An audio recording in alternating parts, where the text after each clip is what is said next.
사실 뭐 오늘 강연회라기보다는 제가 필라델피아 평통위원님들 그리고 필라델피아 한인 사회에 인사드리는 자리라고 생각을 하고 있습니다. 사실 제가 4월 7일 날 뉴욕에서 뉴욕 총영사로 부임한 이래 여러 가지 행사를 했습니다. 그리고 사실 부임하자마자 제가 여러 곳을 다니면서 인사를 드렸는데 공교롭게 제가 필라델피아 쪽은 이제 해리스버그를 먼저 가게 되는 바람에 제가 그 필라델피아 방문이 좀 늦어졌습니다. 그래서 그 제가 조금 늦은 방문이 된 거를 정말 진심으로 사과드립니다. 그동안 제가 뉴욕에서 뉴욕 최영사로 근무하는 동안에 여기 평통 회장님, 그다음에 한인 회장님, 그다음에 간부 여기 한인사회 지도자분들을 잠시 뵀습니다. 그래서 오늘 12월 이런 자리를 맞아서 제가 내려왔습니다. 그래서 오늘 뭐 여러 가지 뭐 강연, 통일 강연 이렇게 제목은 달았습니다만 제가 부임한 지 한 8개월 됐습니다. 8개월 되면서 느끼는 그러한 소회라든지 그다음에 내년 2016년 병신년입니다. 병신년을 맞으면서 제가 내년에 어떤 일을 좀 해야 되겠다는 그런 생각들을 좀 나누는 자리로 제가 생각을 하고 있습니다. 제가 좀 몸살 감기 기운이 있어서 제 목소리가 이거보다는 훨씬 더 아름다운데 제가 조금 죄송합니다. 예. 개인적으로는 우리 필라델피아는 또 우리 제니스 하 우리 동창이 또 있는 곳이기도 합니다. 그래서 제가 뉴욕에 부임하기 전에 워싱턴 DC에서 한 3년 반 있었고요. 그동안 항상 우리 팀 하, 제니스 하 이 두 분이 워싱턴 DC로 내려와서 항상 했던 그런 기억이 있습니다. 근데 제가 그동안 좀 와서 필라델피아 와서 좀 옛날 생각도 좀 하고 또 하루 자면서 여러 가지 얘기도 좀 나누고 하는 그런 시간을 갖지 못했습니다. 그래서 오늘 다시 개인적으로는 또 우리 동창을 만나보는 그러한 좋은 자리입니다. 우선 제가 금년이 2015년 을미년 청양의 해입니다. 그래서 12월에 마무리가 되는 그러한 시기고요. 그리고 국내에 여러 가지 복잡한 일들도 많으시겠습니다만 하여간 12월 연말 마무리 잘 하시고요. 오늘 이 자리에 또 이렇게 많이 참석해 주셔서 정말 감사드립니다. 특히 그 장권일 평통회장님, 그다음에 송중근 한인 회장님, 최현태 서재필 재단 회장님 이런 분들이 오늘 저하고 잠시지만 이 얘기를 나누면서 제가 필라델피아의 그 한인 사회의 단면을 제가 보고 또한 필라델피아가 얼마나 중요한 위치에 있는지 이런 것들을 다시 한번 생각을 하게 됩니다. 그래서 앞으로 2016년 사업을 하면서도 저희가 필라델피아를 반드시 생기균형을 하면서 일을 해나가겠다 하는 그런 다짐을 해봅니다. 오늘 저한테 이렇게 시간을 주신 게 한국의 통일 안보 정책과 한미동맹 또 좀 더 자세히 말씀드리면 이제 한반도 통일과 한미관계 뭐 이러한 내용이 되겠습니다. 사실 여기 민주평화통일 자문위원 필라델피아 자문위원님 한 53분이 계시고 그리고 여기 정통포 지도자께서는 다 이 통일 문제에 대해서 우리 한국의 미래 문제에 대해서 항상 생각하시는 분들이라 생각합니다. 그래서 제가 이 평통위원분들은 한 분 한 분이 헌법기관이시고 또 우리 평화통일과 관련해서 우리 대통령님을 의장님을 모시고 자문하는 그런 기관입니다. 그래서 제가 이렇게 말씀드리고자 하는 것은 우리 대통령님께서 지금 어떤 일을 하고 계시고 어떤 생각을 염두에 두고 일을 하고 계신지 이런 것들을 좀 잠시 소개하는 자리가 되겠습니다. 제가 서재필 재단 오늘 이제 잠깐 방문을 했습니다. 그런데 서재필재단에서 하시는 여러 가지 보전 또 활동들이 굉장히 뜻이 깊고 의미가 깊고 그리고 이걸 어떻게 잘 도와드릴 수가 있겠나 하는 생각을 해봅니다. 서재필 박사께서 특히 교육의 중요성을 굉장히 강조하시고 이승만 대통령께 자리를 내주고 이제 돌아오시면서 말씀하신 것도 교육의 중요성이고 그 다음에 미국에 계시면서 우리 조선, 우리 이제 한국 국민들한테 해주시는 말씀이 남북이 통일되어야 가서 한다. 한 배가 침몰하면 나머지 배도 침몰한다 하는 그런 말씀을 해주신 것 같고 그래서 결국 남북 통일이 우리 미래, 우리 한국과 우리 민족의 장래다 하는 생각을 해봅니다. 금년이 종전 70주년, 해방 70주년, 남북 분단 70주년, 그리고 독일 통일이 된 지 25주년입니다. 그래서 오늘 저기 남북 간의 당국회담이 열렸고요. 뭐 차관급 회담에서 얼마나 이제 많은 얘기들이 나올지는 좀 더 두고 봐야 되겠습니다만 남북 간의 이러한 그 협상도 당국회담도 진행되고 있고 여러 가지로 남북 관계가 반드시 제재와 그 압박 이거 외에도 이러한 당국 간의 그 대화 분위기가 진행되고 있습니다. 근데 저희가 제가 이제 미국에 와서 한 3개월 정도 지나니까 거기 이제 여기 미국에 북한, 동아시아 전문가들이 있습니다. 여기 싱탱크들이 많이 있기 때문에 여기 미국인 전문가들하고 저녁을 같이 하는 자리였습니다. 근데 두 분이 그러니까 북한의 장래가 어떻게 될 것이냐에 대해서 내기를 하자 이렇게 했는데 쉽게 말하면 김정은 정권이 1년 안에 무너진다. 거기에 이제 50불을 걸시더라고요. 두 분이. 그래서 제가 그렇게 하지 말고 한 100불로 올렸습니다. 그래서 두 분한테 100불로 올리고 나는 1년 내에 무너지지 않는다. 이렇게 얘기를 했습니다. 사실 그 북한이 그 김정은 정권이 그 출범한 이래로 한 4년여 됩니다만 옆에 삼촌도 숙청을 아주 무자비하게 하고 그 다음에 옆에 있는 인민무력부장이라든지 이런 뭐라 그럴까 친정 세력도 아주 무자비하게 숙청을 하고 그리고 최근에 최룡해도 저기 백두산 수력 발전 사업이 제대로 잘 안 됐다 해서 협동농장으로 다시 내려보내고 그래서 그 주위에 있는 충성 세력들도 뭐 김정은 30점 넘은 리더한테 아주 어렵고 무서워서 잘 접근을 하지 못하는 그러한 실정이 되어 있습니다. 그러니까 1년 안에 무너진다 하는 이게 그냥 북한에 대해서 그냥 그동안에 관심을 안 가진 사람이 아니라 북한을 오랫동안 봐온 사람들이 하는 얘기입니다.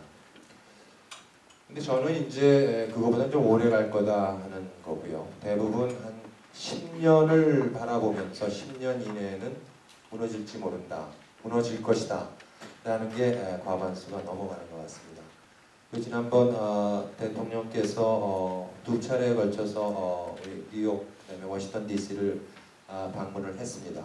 9월달에 여기 뉴욕 유엔 총회를 방문하실 때 거기에 헨리 키신저 박사님, 거기에 뉴욕에 있는 여러 띵탱크의 아주 중국, 북한 전문가들을 다 보고 가셨습니다. 근데 거기서 말씀하시는 토는 뭐냐면 우리가 생각보다 통일이 빨리 올 수 있다. 이것들이 결국 이제 북한의 급변 사태, 그러니까 컨틴전, 영어로 컨틴전시라고 해요. 컨틴전시가 일어났을 때 어떻게 할 것이냐 하는 그 대비가 필요하다 하는 그런 논의가 지금 제가 최영사로 재직을 하면서 여러 띵탱크, 미디어, 오프레드를 쓰는 그런 분들한테 많이 받는 질문입니다. 이런 거는 이제 조금 이제 여러 가지의 시각들이 있는데 북한의 컨틴전시가 있을 때 중국은 어떻게 될 것이냐. 그러니까 쉽게 말 미국에서 볼 때는 북한이 김정일 정권이 몰락을 하면 북한 자체가 몰락하는 건 아니지 않습니까? 그럼 거기에 있는 핵무기야 핵물질 같은 건 어떻게 해야 되느냐 하는 게 첫 번째 미국의 가장 큰 관심사고, 그 다음에 여러 가지 그 인플로전 이렇게 됐을 때 난민이라든지 그런 사태가 벌어질 수가 있고 하는, 그 다음에 북한의 다음 정권은 어떻게 되느냐, 그게 반드시 한국한테 갈 수 있느냐, 여러 가지 얘기들이 있습니다. 그래서 이러한 것들은 지금 중국이 북한을 바라보는 시각이 굉장히 중요하다 하는 그런 생각으로 좀 전체적으로 지배하게 됩니다. 중국은 북한을 굉장히 중요한 우방으로 생각하고 있고, 또 상호 간에 지금 가장 북한을 지원하는 거의 90% 이상의 에너지와 물자를 지원하는 그러한 나라입니다. 그래서 중국이 북한을 계속 지원하면서 지탱하게 하는 게 사실 중국의 가장 전략적인 이해관계다. 쉽게 말하면 북한을 버퍼 스테이트로 이렇게 두는 게 가장 중요한 중국의 전략적인 이해관계다. 고로 중국이 그 북한이 망하도록 내버려두지 않을 것이다. 라는 것이 이제 미국의 대부분 전문가들의 생각인데, 그거는 뭐 변함이 없습니다. 저희가 볼 때도 그거는 북한이 있는 게 남북한에 통일되는 것보다는 더 나은 옵션일 수도 있다, 이런 생각을 할 수가 있죠. 근데 문제는 컨틴전시, 북한이 급변 사태가 났을 때 컨트롤을 할 수 있는 상황이 되겠느냐 하는 것을 볼 때는 상당히 우리가 생각을 한번 달리 해볼 수 있고, 이러한 거에 착안을 하고 계신 것이 우리 대통령, 그다음에 최근에 우리 정상외교로 쭉 해나가는 그러한 기조입니다.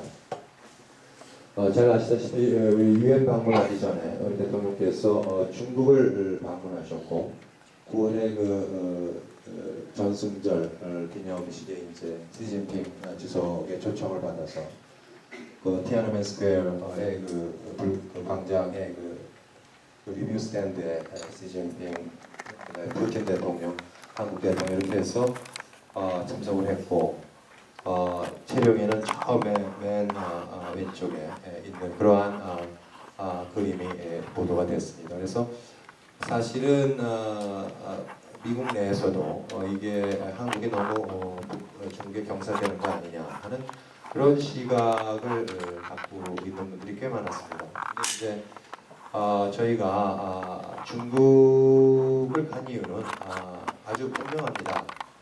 그 북한 문제에 대한 준비라고 보셔야 됩니다. 그러니까 이게 뭐 제가 말씀드리는 이게 언론사들도 있고 그런데 제가 이런 것들을 제 말을 인용해서 보도하거나 그러지 마시고요. 그냥 이렇게 백그라운드로 해서 우리 평통 위원님들을 백그라운드를 위해서 제가 해주시는 거니까, 이러한 것들은 제 실명과 직책을 인용하지 마시고요. 그냥 백그라운드로만 해주시기 바랍니다. 다시 한번 부탁드립니다. 결국은 북한의 여러 가지 그 상황이 됐을 때 중국과 한국의 그 어떤 컨텐전스에 대응하는 그러한 기조가 양 리더 간에 충분히 얘기가 되고, 물론 대외적으로 발표가 안 되죠. 근데 다 얘기가 되고 어떤 그 중국이 과연 지금 그 핵무기를 갖고 미사일을 쏴대는 북한보다는 한국이 중국의 이해관계에 도움이 될 수 있다. 그리고 한반도의 통일이 굉장히 중국한테 최선은 아니지만 차선으로서 중국의 이해관계에도 부합할 수 있다. 그런 어슈런스가 굉장히 중요한 상황입니다. 그건 뭐 한국만 되는 건 아니고 미중 간에도 비슷한 그러한 관계 형성이 되면서 결국은 현재 당면한 북한의 핵무기와 핵물질을 컨트롤하고 이게 국제 테러리스트라든지 이런 쪽에 나가면 안 되는 거니까요. 그런 점에서 보면 뭐 미중 간에도 뭐 이해관계가 있는 겁니다. 그래서 이러한 그 외교의 우리 그 스코프를 우리가 넓혀나가는 작업이다. 이게 정 상태에서 직접 여러 가지 옵틱, 그러니까 그림은 그렇게 썩 좋지는 않은 가운데서도 그런 걸 무릅쓰고 해나가는 그러한 외교의 모습을 보여주시고 계시고요. 그것이 뉴욕에 와서 여러 중국 전문가들한테도 의견을 나누면서 나눠졌던 그런 내용들이고요. 그 다음에 10월 달에 이제 10월 중순에 워싱턴 DC 가셔서 오바마 대통령 만나셔서 결국은 한중 관계가 북한 문제와 경제 관계로 해서 긴밀화되고 하는 것이 한미 동맹 관계와도 전혀 배치되지 않고 오히려 한미 동맹 관계를 심화시킨다 하는 그런 말씀을 하셨고, 그러한 것들이 여러 그 팩트시트라든지 이런 쪽에 다 반영이 되어 있는 것입니다. 그래서 지금 이러한 측면에서요, 지금 동북아 쪽에서는 그 외교의 노력이 굉장히 중요하고 또한 국내적으로도 굉장히 이념적으로 지금 우리가 여러 가지 나눠져 있습니다. 뭐 최근 국정교과서라든지 노동개혁 관련해 갖고 국내에서 굉장히 시끄럽고요.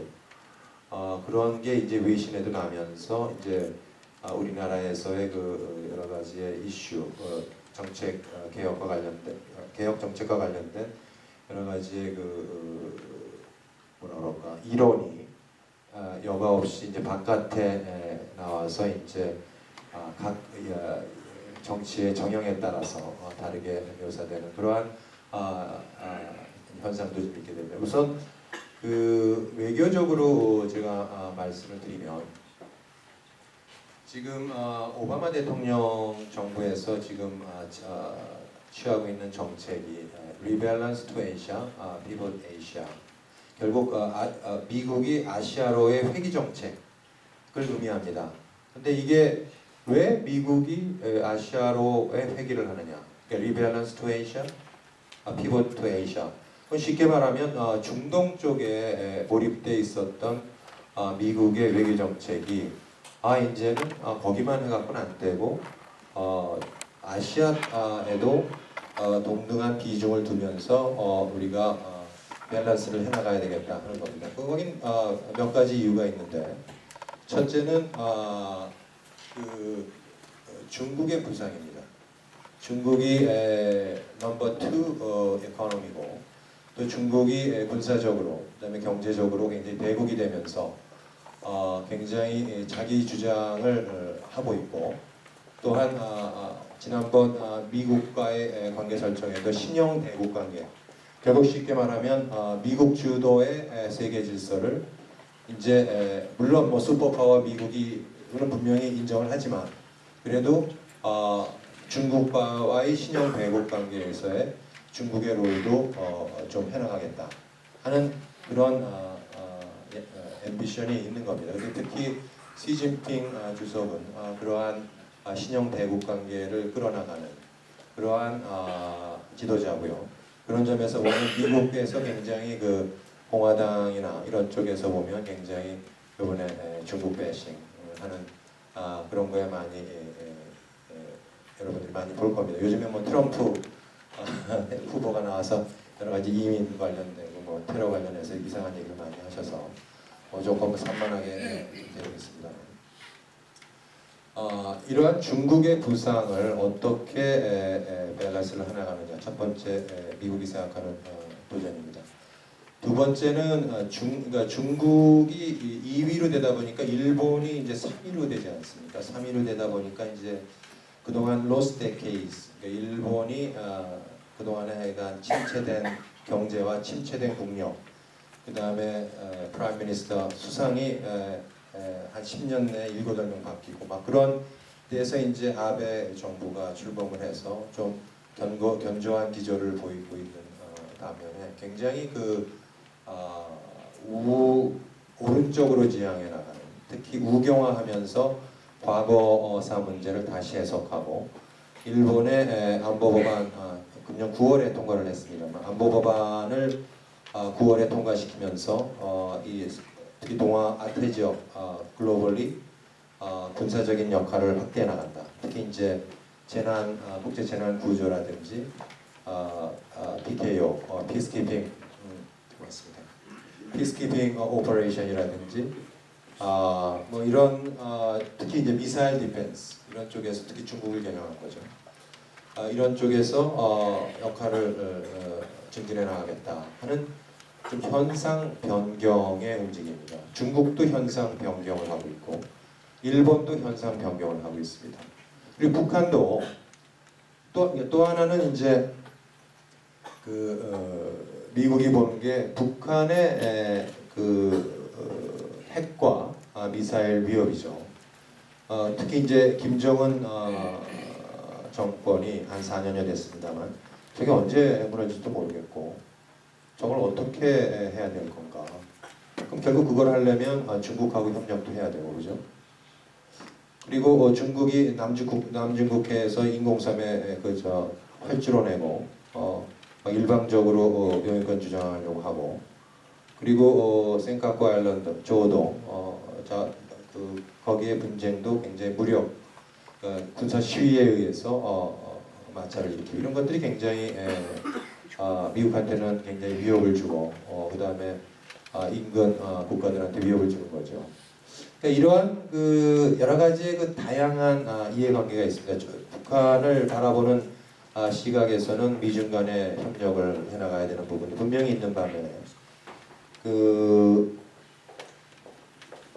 이제 중국의 군사적인 어떤 자기의 자기 과시라든지 이런 것들은 굉장히 제어해 나가야 되는 측면이 있고, 또 이제 좀 더 기능적으로 얘기하면 여기 개발, 환경, 뭐 기후 변화 이런 데는 미국과 중국의 협력이 없으면 또 그러한 글로벌 챌린지들을, 글로벌 이슈들을 잘 감당해 낼 수가 없습니다. 세계 합의를 이루기도 굉장히 어렵고, 그러니까 중국과 미국과 중국과의 관계는 다양한 여러 가지의 이해관계가 뭉쳐져 있습니다. 결국 무슨 말이냐면 어떤 관계로 미중 관계가 가느냐 하는 것도 굉장히 중요한 우리가 생각을 해야 되는 상황입니다. 여기에다가 이제 북한이 주는 불확실성, 북한이 주는 불확실성이 가미되면서 이 우리나라를 둘러싸고 있는 메이저 파워들의 움직임이 예전과는 다른 겁니다. 그러면 여기에 우리가 이제 한 100년 전, 지금부터 100년 전, 우리 100년 전이 더 넘었죠. 구한말 때의 우리나라 상황과 지금의 상황을 비교해보면 굉장히 많이 다릅니다. 우리나라는 굉장히 지난 70년 동안 아주 놀랄만한 성장을 했고, 최빈국에서 한 10위권 경제를 이룩을 했고, 또 모든 나라가 한국처럼 해보자, 한국을 배우자, 어떻게 저렇게 최빈국에서 그렇게 급속히 변모를 해서 민주주의 성숙도라든지 경제 발전 이런 것들을 어떻게 한꺼번에 이룩했느냐 하는 그러한 어떤 선망의 대상이기도 하고 그렇습니다. 그래서 월드뱅크 김용 총재께서 지난번 뉴욕의 코리아 소사이어티 강연을 하실 때 5월달에 연례 갈라 디너죠. 할 때 김용 총재가 이제 월드뱅크 총재니까 개도국들을 많이 가고 아프리카, 중남미, 중앙아 이런 데 많이 가지 않습니까? 그러면 이제 첫 번째 특히 이디오피아라든지 이런 걸 인용을 하시면서 첫 번째 묻는 질문이 한국의 개발 경험이 어떤지 좀 물어보는 게 첫 번째 질문이라고 합니다. 그러면 웃으면서 나 한국 사람이 아니라 나 미국 사람입니다. 그리고 이제 그러냐 이렇게 얘기하다가 또 다시 이제 한 5분 지나서 한국의 발전 경험이 뭐냐고 똑같이 물어본다고 합니다. 그거는 이제 우리 김영청제가 코리안 아메리칸이고 또한 이제 잘 알고 있다 이런 생각을 하고 계신 거죠. 그래서 지금 제가 다시 말씀을 드리려고 하는 거는 한국이 이제는 우리나라를 둘러싼 외교의 역량에 있어서 우리가 강대국들과 협의하면서 우리가 만들어 나갈 수 있는 여지가 상당히 생기고 있다 하는 그런 내용입니다. 그러니까 지금 박근혜 대통령께서 지난번 여러 가지 이제 통일에 관해서 말씀을 하셨습니다. 뭐 통일 대박론, 뭐 그다음에 독일 드레스덴에서의 어떤 통일 총사진, 뭐 이런 걸 하면서 통일이 되면 대박이다. 물론 이제 거기에 부담이 분명히 있습니다. 그러니까 우리가 그 부담을 대비하고 하여간 통일이 주는 여러 가지의 그 베네핏들을 주변국들한테 알리고 그다음에 우리가 대비를 해나가면 통일은 대박이다 하는 그런 얘기입니다. 독일 통일도 사실은 옛날 구소련의 이제 동유럽이 붕괴되고 하는 그 시기에 이 독일의 그 아주 뛰어난 외교 역량과 또 주변국의 협조에 의해서 통일이 됐습니다. 그래서 저희가 과연 이제 이렇게 통일을 이룰 수 있겠느냐? 그러니까 쉽게 말하면 어떻게 통일을 하는 게 우리가 가는 통일의 길이냐 하는 그런 건데 이거에 대해서도 굉장히 비관론들이 있습니다. 그러니까 첫 번째는 우리가 한 3가지 정도를 제가 통일이 가는 길이 어떤 조건들이 필요하냐 한 3가지 정도를 우리가 생각해 볼 수 있겠습니다. 첫 번째는 한미동맹입니다. 결국 미국하고 긴밀히 협의하면서 한미동맹을 기초로 해서 우리가 그걸 바탕으로 해서 추진해 나가야 된다. 그러니까 미국이 통일 과정에 있어서 미국이 강력히 지지하고 우리가 하고 하는 그러한 여러 가지 약속들을 계속해서 이끌어 나가줘야 된다 하는 게 첫 번째고요. 중국이 중요한 요소입니다. 중국이 한반도 통일이 아까 말씀드린 대로 최선은 아니지만 차선이다. 저 골치 아픈 북한, 저 언제적 급변사태 나와서 이상하게 흘러가는 것보다는 저거 한국하고 관계를 잘해서 한국이 통일을 하면 우리한테 나쁘지 않다. 그런 어슈런스를 주는 게 굉장히 중요한 부분입니다. 그러려면 중국에 대한 여러 가지의 액세스가 굉장히 중요한데 우리 뭐 리더십에서의 액세스뿐만 아니라 요즘 한류라든지 한국을 바라보는 여러 가지 눈이라든지 중국이 한국에 와서 많이 사가지고 가는 게 다 화장품이라든지 그런 거 아닙니까? 이게 좀 people to people 익스체인지도 굉장히 중요한 부분입니다. 그래서 이런 북한에 대한 올바른 인식하고 한국에 대한 굉장히 올바른 이해, 그 다음에 장래에 대한 여러 가지 판단 이런 것들이 한국 통일에 유리하게 돌아가는 게 중요하다 하는 생각입니다. 그리고 지금 일본과 중국이 굉장히 이제 대립적이죠. 거긴 협력적이라기보다는 대립적입니다.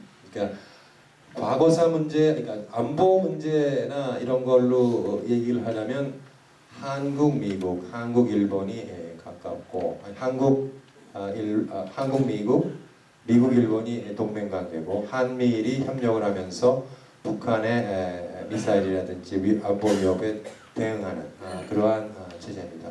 근데 이제 과거사 문제가 나오다 보니까 이제 한국과 중국이 북한과 함께 협력하고 일본을 몰아붙이는 그러한 형세가 지금 되고 있는 겁니다. 미국으로서는 굉장히 중요한 맹방이 한국하고 일본인데 이렇게 중국이 저렇게 한국과 일본 사이를 이렇게 멀어지게 하고 하는 이런 것들을 별로 좋아하지는 않는 거죠. 그러다 보니까 이제 이게 한국과 일본이 잘 지내야 되는데 이게 이제 과거사 문제입니다. 그죠? 과연 아베 정부가 이 과거사 문제에 대해서 확실한 결정을 할 것이, 특히 이제 위안부 문제죠. 근데 이제 위안부 문제는 지금 여러 가지 그러니까 한일 간의 한 국장급 회의를 한 10차례 정도 했고, 이제 곧 11번째 회의를 이제 동명해서 합니다. 근데 이제 실무적인 어떤 이런 협의 문제가 아니라 정상 차원에서의 결단이거든요. 특히 이제 아베 수상이 확실하게 그 결정을 해서 자꾸만 그 무라야마 다마라든지 고노다마라든지 이런 쪽에서의 그 기존에 있었던 이 다마에서 자꾸만 그거를 물타기하고 그거를 백트래킹하고 하는 그런 쪽에 가면 결국 이거는 좀 어렵지 않겠느냐 하는 생각을 갖고 있는 거죠. 근데 그럼에도 불구하고 한일 관계는 잘 돼야 된다. 결국은 뭐냐면 과거사 문제는 과거사 문제로 해서 따로 한일 간에 하지만 안보, 경제, 문화, 여타 쪽에서는 한일 간의 정상적인 관계로 가는 작업들을 해야 되는 거 아니냐 하는 이러한 챌린지가 도전이 있습니다. 근데 이게 누구 때문에 그러냐? 이제 일본은 한국이 자꾸만 골포스트를 옮긴다. 우리는 그게 아니다. 우리는 일본이 가만히 있는 그냥 그동안에 합의되었던 무라야마 다마라든지 고노다마를 움직이려고 하니까, 바꾸려고 하니까 그게 골포스트를 옮기는 거 아니냐. 뭐 이런 얘기들을 지금 하고 있고, 사실은 그 위안부 문제는 이게 사실 양자적인 문제가 아니라 인도에 관한 큰 범죄고, crime against humanity고, 양자 간에 합의한다고 지울 수 있는 범죄가 아닙니다. 이거는 인류에 대한 범죄고 마치 홀로코스트와 같은 그런 범죄이기 때문에 그런 것들에 대한 분명한 데피니션은 남으면서 과연 이러한 것들 한일 간에 어떻게 정리를 잘 하느냐, 이런 게 사실은 아까 말씀드린 대로 우리가 동북아에서 통일 과정으로 가는 그런 쪽에서 볼 때도 굉장히 중요한 챌린지, 중요한 문제입니다. 결국은 중국하고 일본이 라이벌리를 하면서 굉장히 해나가는데, 여기서 우리가 이 큰 나라들 간에 이렇게 신뢰를 쌓고 나갈 수 있는 게 북한입니다. 그러니까 북한 문제 좀 까다롭지 않습니까? 북한 문제, 핵 문제, 아까 미사일 문제 이런 것들은 중국도 굉장히 우려하고 있고 러시아도 우려하고 있고, 이러한 북한의 문제를 잘 해결해 나가는 과정이 중국, 일본, 또 미국, 그 가장 큰 밸런스인 미국 이러한 외교 관계를 신뢰의 관계로 나갈 수 있는 그러한 겁니다. 이거 과연 이게 세 가지인데 이 세 가지를 이뤄낼 수 있겠느냐? 그러니까 이거는 삼위일체, impossible trinity, 불가능하다 하는 게 사실은 현실론자들이 얘기하는, 미국에서도 우리 한국 통일을 바라보는, 중국이 과연 저렇게 할 것이냐 하는 그런 걸 바라보는 그런 시각입니다. 근데 아까 말씀드린 대로 우리의 외교 역량이 굉장히 달라지고 있다. 그리고 이 외교 역량이 또 발휘를 하려면 국내적으로도 굉장히 합리적이고 성숙한 민주주의고 법의 지배가 확립되는 그러한 모습을 가지면서 우방국들, 특히 미국을 설득을 하고 한국의 가치가 단순히 한반도에 머무는 게 아니라 전 세계의 모범적인 설레고, 또한 이 코리안 워가 포같은 워가 아니라 포같은 빅토리가 아니라 사실은 한국 자체가 사실은 example of victory죠. 우리 한국이라는 이런 나라의 example을 보면서 미국 베테랑들이 느끼는 점은 한국 동란이 일어나면 또다시 가서 싸워서 죽더라도 죽겠다 하는 분들이 굉장히 많습니다. 그만큼 미국의 가치와 연결되어 있는 게 우리 한국의 존재라고 생각합니다.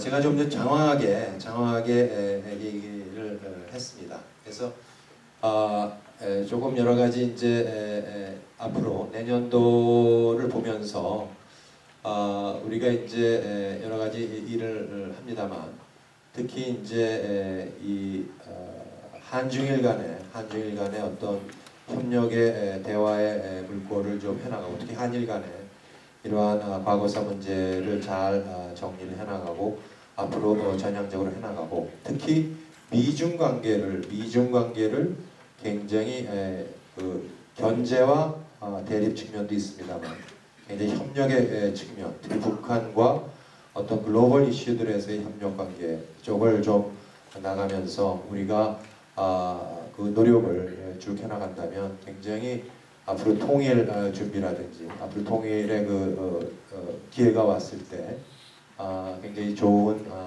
결실이 맺어질 거다 하는 생각을 합니다. 제가 뭐 이제 내년 그 병신년입니다. 내년 병신년이고 금년 이제 아까 을미년 청양 현대 병신년은 그 병이 이제 붉은 기운을 의미하고 화와 태양을 의미한다고 합니다. 그래서 굉장히 양기가 굉장히 충만한 그런 해입니다. 금년은 을미 그 음기가 있는 해죠. 그래서 차분하게 청양 파란색 양의 해입니다. 그래서 차분하게 준비한 거를 내년에 아주 활기차게 진취적으로 이루는 해다 하는 그런 뜻이 있는 것 같고요. 그 다음에 원숭이죠. 원숭이에는 그 지혜와 결실을 의미한다고 합니다. 그래서 내년에는 좀 더 여러 가지 그 금년까지 준비를 토대로 해서 많은 결실이 있기를 기대해 봅니다. 그리고 내년 병신년을 맞으시는 우리 필라델피아 한인사의 지도자분들 그리고 평통위원님들께서도 행내 그 다음에 회사 내 행운과 건강이 충만하시기를 기원드립니다. 감사합니다.